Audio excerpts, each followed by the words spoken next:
Okay, I thought that was deleted. I was like, nah. But yes, what was I gonna say? Oh man, you know this world ain't my home. Just do it. Alright, hi guys. If you're here, welcome. I hope that you've managed to watch the previous video to this. I just spat, yuck. Anyway, the previous video called Young Mum Chats, the pregnancy adjustment. So this is the part 2 of that video. This is Young Mum Chats, the baby adjustment. So I was sharing in the pregnancy adjustment video about just some of the changes and the things that occurred to me, and the things that I've learned, the things that I had learned, the things that maybe surprised me in the process. Not really, but yeah, anyway. I think I learned throughout the process of being pregnant, it was important to me to remain myself, to remain authentically me in the process of being pregnant and then now becoming a mum. Being a young mum, it was quite a challenge because I didn't quite know where I stood. My personality is usually it's quite I'm silly, I'm loud, I'm quite like, you can see my arms, I'm flopping them about. So I'm kind of like that. So I was like, I don't know, am I supposed to, like, I can't picture myself toning that down or reeling it in and being like suddenly having to sit like this and just because I've had a child, you know. Granted, there are responsibilities that you have and there's a time and place for everything, but I was like, I need to remain myself. I know I should be myself. Otherwise I won't feel like me. I won't feel like myself the way that God's made me. So in the pregnancy journey and even in the baby adjustment, I really had to learn who I was and learn that it was okay to be me. I just felt like I didn't want to feel pressured to behave in a way that wasn't like me. Yeah, so if you've read the wedding blog, you'll know that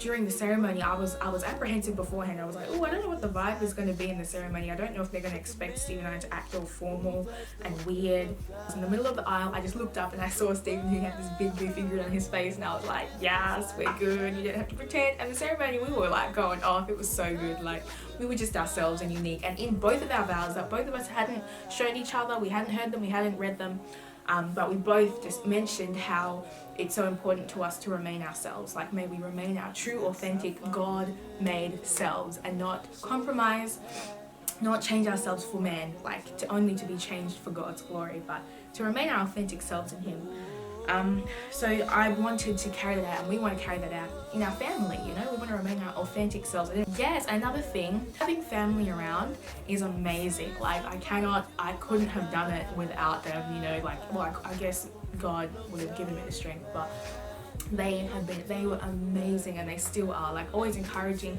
always wanting to help, coming, cooking food, bringing food and all of that.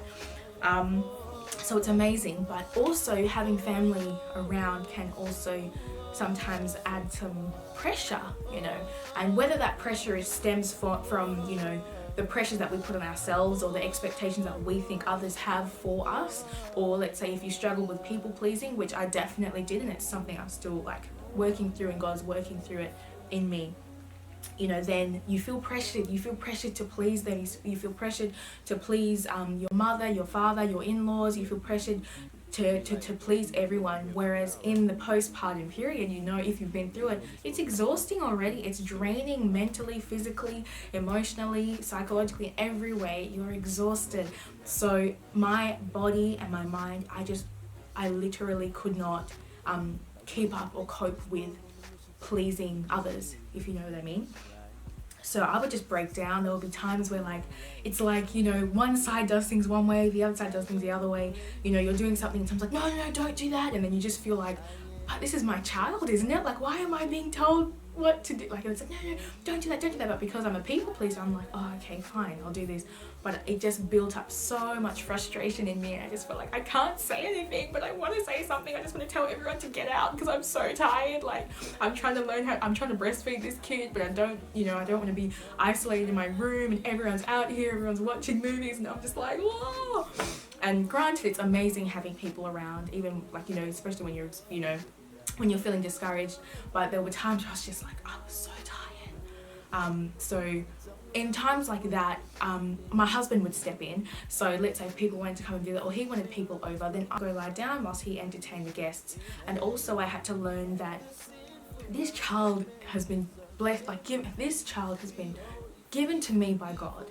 So the responsibility of caring for this child has been given to me by God. If this child was supposed to be my mother's child or my mother-in-law or the auntie or the uncle's child, then it would have been given to them. But this child, my son, has been given to Steve and myself. So there is something within us that no one else can give them. There's an anointing in us to raise them in a specific way. So it's not bad to tell somebody if they say don't do this or you should do this.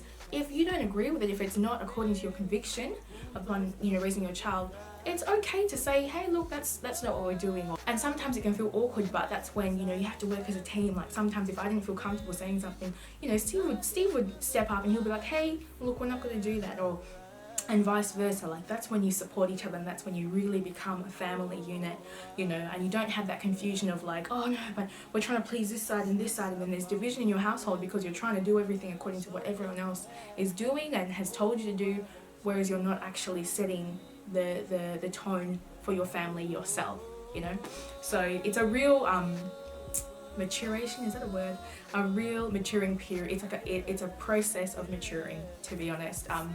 You really do mature and you grow up, and you'll learn, I'm still learning, but you learn to find your voice, and you learn how to, not in a disrespectful way, but you learn how to pretty much tell people, hey look, that's not what we're doing. And hey look, this is what we're doing, And eventually I think I had to realize as well, even the grandparents, they're finding their footing as being grandparents. They're finding what their role is, because obviously they're used to parenting us, so naturally they want to help in raising the grandchild. So them giving advice, it's not because they're trying to be malicious or cruel, but they're just speaking from what their experience was and advising us. And so some advice is great and awesome and you can apply it, but then some things you're like, oh, like either that's outdated to me or that's not something I want to apply, and that's okay. Yeah, so I remember baby blues. So baby blues differs from postpartum depression, because baby blues, it's pretty much something that every mum goes through. It's when your hormones are realigning themselves and getting back to normal relatively after giving birth. So it usually happens within a week or 2 weeks after giving birth. Whereas postpartum depression, it's usually it extends, it's prolonged, and I guess it's more extreme in a way.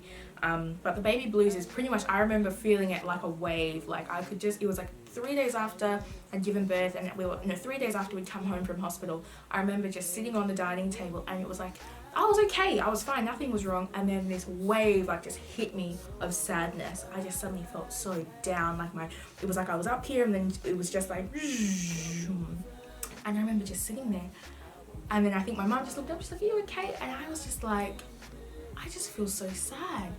And I remember in that moment I just cried, and then she's like, she just came, she gave me a hug. She's like, it's okay, it's all right, it's okay, this is normal. You're exhausted, you're this, that, whatever. I think that happened about 3 times, where just this wave of sadness, and it was literally like you could feel your hormones just going whoosh, like just rejigging back to normal. And it was like a slap in the face, like, whoa, I feel sad, or whoa, I feel angry, oh, I feel frustrated. I remember one time the same thing happened, and I just hugged my husband, and I was like, I'm actually really sad, I'm just thinking about everything that I went through in the birth and everything, and even though it was so fine, then now it's like I'm traumatized, or I'm really upset. And he literally just gave the baby to mum, and then we just literally went to our room, because my mum stayed with us for 2 weeks. She was absolutely amazing.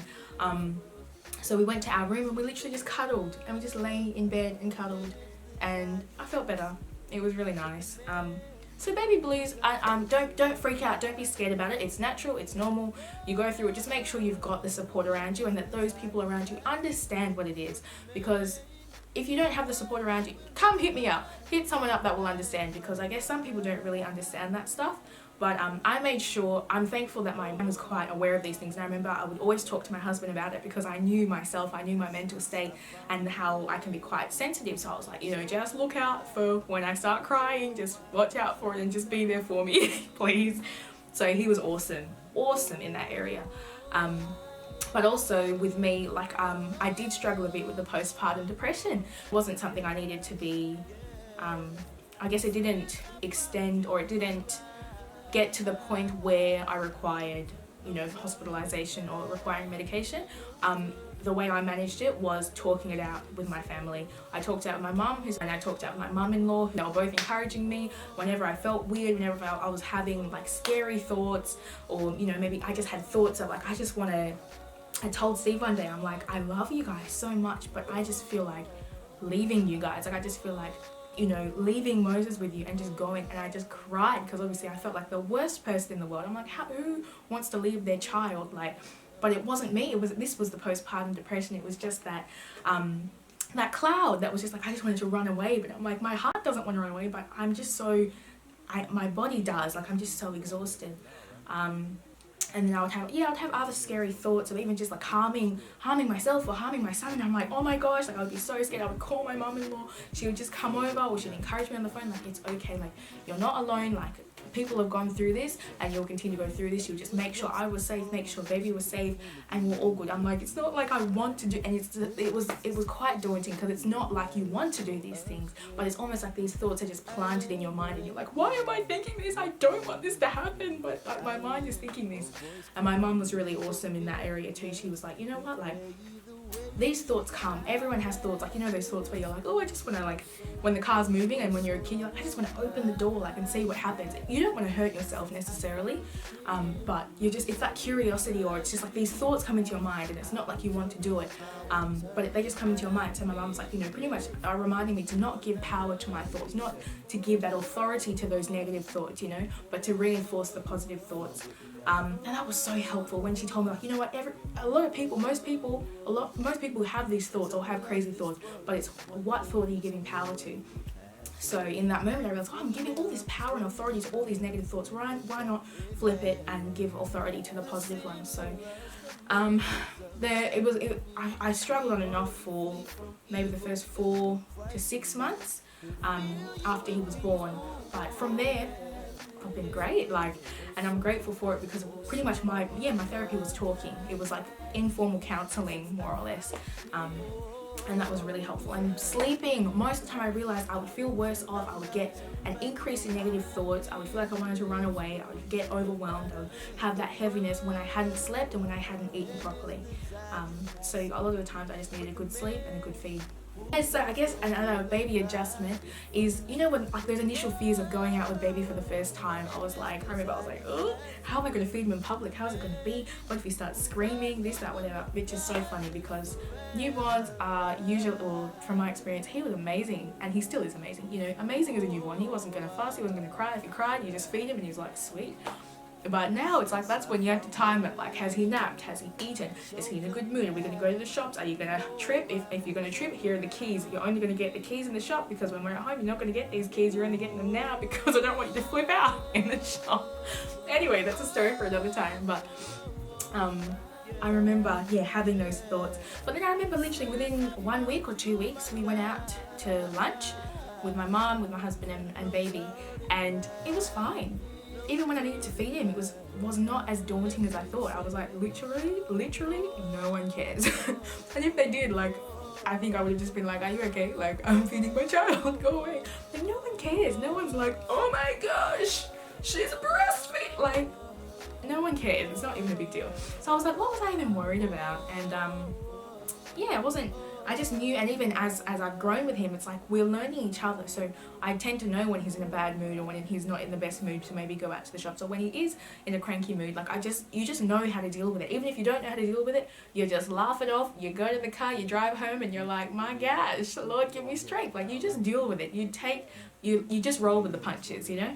And I think it's also understanding that parenting is often learning to just handle the unknown. You know, you don't always know what's going to happen. You can't always predict how your child's going to be or react. So you just learn to be quite flexible. And God really had to teach me about being more flexible. And I'm really grateful for that. Also, another adjustment is how people view you.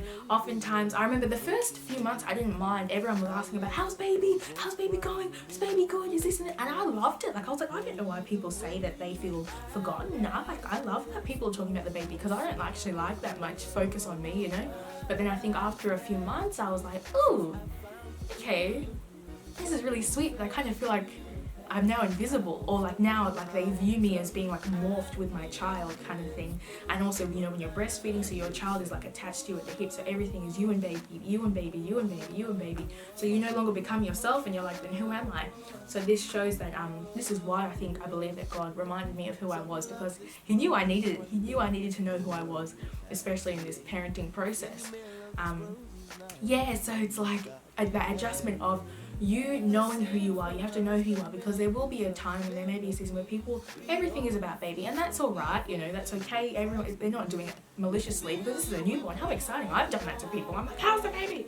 But now after having a child, I'm more mindful, and I make sure to ask, how are you and how is baby, you know?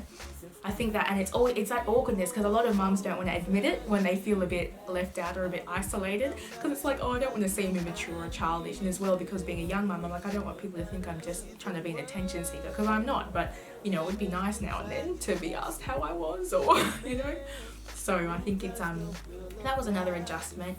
Yeah, I think that adjustment helped to then have separation, if that makes sense. So then Steve would just I swear he would literally chase me out of the house. He's like, leave me with baby and you go out with the girls. Leave me with baby, you go and do this. And I'm like, why are you trying to chase me out of the house? Don't take me away from my baby. What if he needs me? He's like, so I'd be like, okay, let me get out of the house. And that was so freeing. It really just reminded me that I was my own person, and that yes, I'm a parent to Moses. Yes, I'm a mum to my baby, but I'm also me.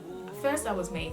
Remember, I'm God's child. Like, I have my own identity, just as my child has their own identity. So yeah, these are just a few things. I'm probably going to go into more detail about these in a later video, but these are just a few pregnancy adjustments. This one was what is it? The baby adjustment. So I hope this encouraged you. Parenting is beautiful, it's amazing, it's so much fun. It comes with tests and challenges, just like anything in life, but it also has the most exhilarating moments. Like, I would not change it for the world, if I'm honest. Like, I just look at him. Last night I went to bed and I was lying there and I was just staring at him like, this is the best thing ever. Like, I get to have sleepovers with my son and my husband. Oh, it's amazing. But it's good, like, it's really good. And I think the advice I would give is make sure that you've got a great circle of people, even if it's just 1 or 2 people.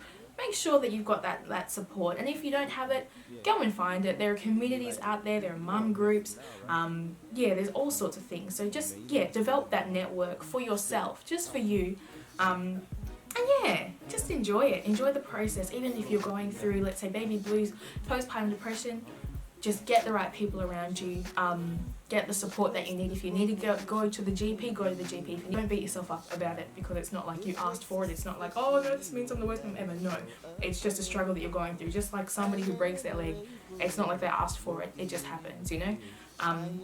So yeah, get the support you need, get the prayers that you need. When you can't pray for yourself, get someone else to pray for you, you know. Like, just do what you need to do to take care of you, because you are the best parent when you take care of yourself, you know. But yes, I thank you for watching. Yeah, peace.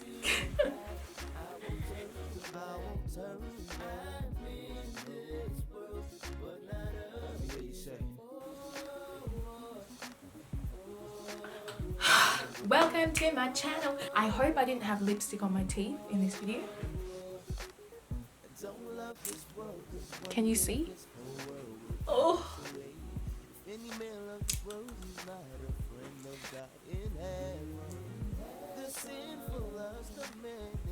Like and subscribe. Like and subscribe. What am I even saying? Don't forget to like and subscribe. And I did that thing with my eyebrows again.